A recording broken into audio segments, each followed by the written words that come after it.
Sa mga paliwanag na hinihingi ng Korte Suprema sa mababang kapulungan ng ating Kongreso ay kung anong opisina o anong komite ang nagbalangkas ng articles of impeachment ni VP Sara Duterte.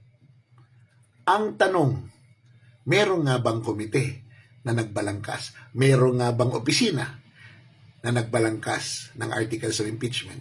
Kasi kung panonoorin natin ang interview kay Congressman Joel Chua pagkatapos na ma-impeach si Vice President sa lower house at naidala ang articles of impeachment sa Senate, in-interview si Joel Chua ni Karen Davila sa Head Start ng ANC. At ito ang kanyang mga sinasabi. Pakinggan natin at kung ako sa inyo, i-record natin para kung makaabot ito sa Supreme Court, pwede itong sabihin na para itong res gestae na statement niya dahil ito ang magpapatunay na walang komite na nag-aral o walang opisina na nag-aral o nagbalangkas ng articles of impeachment ni Vice President Sara Duterte. At kung sila ay magsisinungaling, ito ang patunay natin. Dahil sinabi ito mismo ng paborito kong congressman, si Congressman Joel Chua. Pakinggan natin. Sino ang pasimuno nitong fourth impeachment complaint? Etong pinirmahan po, sino talaga ang pasimuno nito? Well, hindi ko po masasabi kung sinong pasimuno. Hindi ko rin po alam kasi what happened po, nagkaroon po ng, ito po naman talaga matagal ng pinag-uusapan at pinag-aaralan itong fourth impeachment complaint. But it just so happened na kahapon po, nagkaroon po ng caucus ang mga party members. Klaro, hindi niya alam. Hindi niya alam kung sino bumalangkas, hindi niya alam saan nanggaling, hindi niya alam kung saan nagsimula at kung sinong pasimuno. Hindi niya alam.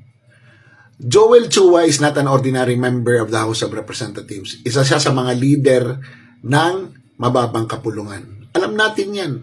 Palagi yan nasa TV, ini-interview. And he is also a prosecutor of the House panel para sa impeachment. Tapos, ang sasabihin niya, hindi niya alam. Ngayon na tinatanong na sila ng Korte Suprema, anong sasabihin nila? Anong komite?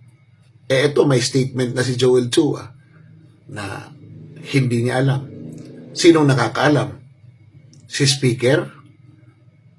Anong komite? Records ang hinahanap ng Supreme Court.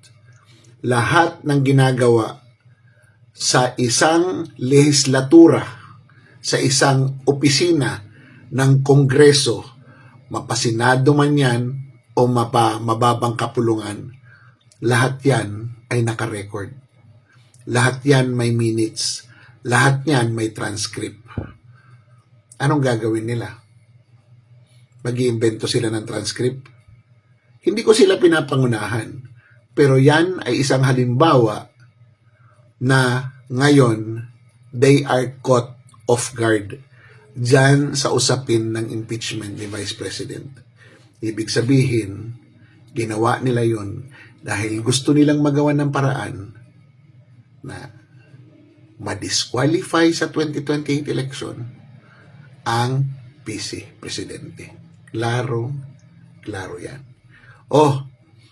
Congressman Joel Chua, meron ka pa bang mga building na pinagawa na, syempre, alam natin, dyan sa Manila, na baka pwede mo nang sabihin sa amin.